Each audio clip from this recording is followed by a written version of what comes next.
नमस्कार, आप देख रहे खबर 9 और मैं हूं आपके साथ प्रिया। आपने पुरानी कहावत तो सुनी होगी, मरते का नहीं कोई, जिंदे का ही होता है सब कोई। जी हाँ, वास्तव में तो ये कहावत पुरानी हो चुकी है, लेकिन बदनावर विधानसभा क्षेत्र में पूर्व विधायक भंवर सिंह शेखावत के कार्यकाल में निर्मित हुए यात्री प्रतीक्षालय और जो वर्तमान में जर्जर हो चुके हैं, उनके संदर्भ में बिल्कुल सटीकता से प्रमाणित हो रही है। पुनः जर्जर हो चुके यात्री प्रतीक्षालय अब मरम्मत की राह ताक रहा है। प्रदेश में सत्ता परिवर्तन के बाद भाजपा नेता भी क्षतिग्रस्त यात्री प्रतीक्षालय के मामले में कन्नी काटते नजर आ रहे हैं। ज्ञात हो कि उक्त यात्री प्रतीक्षालय महू नीमच मुख्य मार्ग पर कानवन के समीप अमोदिया फाटे पर स्थित होकर बदनावर विधानसभा क्षेत्र के प्रमुख धार्मिक स्थल कोटेश्वर पहुंच मार्ग पर स्थित है, जिससे उसकी उपयोगिता और भी अधिक बढ़ जाती है। साथ ही विधानसभा क्षेत्र के गाजनोद, कोड, बिडवाल जैसे गांव सहित दर्जन भर गाँव के यात्री भी इस यात्री प्रतीक्षालय का उपयोग मरम्मत होने के बाद कर सकते हैं।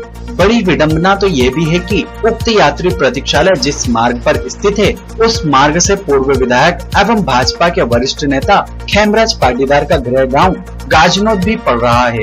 उसके बावजूद भी इस बहुउपयोगी यात्री प्रतीक्षालय की अनदेखी आम व्यक्ति की समझ से परे है। महू नीमच मार्ग पर स्थित अन्य यात्री प्रतीक्षालय को तो भाजपा नेताओं ने अपने हस्तक्षेप के बाद बैनर फ्लेक्स लगाकर वाहवाही लूट ली है, लेकिन क्षतिग्रस्त यात्री प्रतीक्षालय की खैर खबर कौन पूछेगा। इसको लेकर कोई भी संतुष्टि पूर्वक जवाब नहीं दे पा रहा है। कड़ोद कला से कैमरामैन पवन वैष्णव के साथ आदित्य राज धाकड़ की रिपोर्ट। आज की खबरों में बस इतना ही। बने रहिए हमारे साथ खबर 9 में।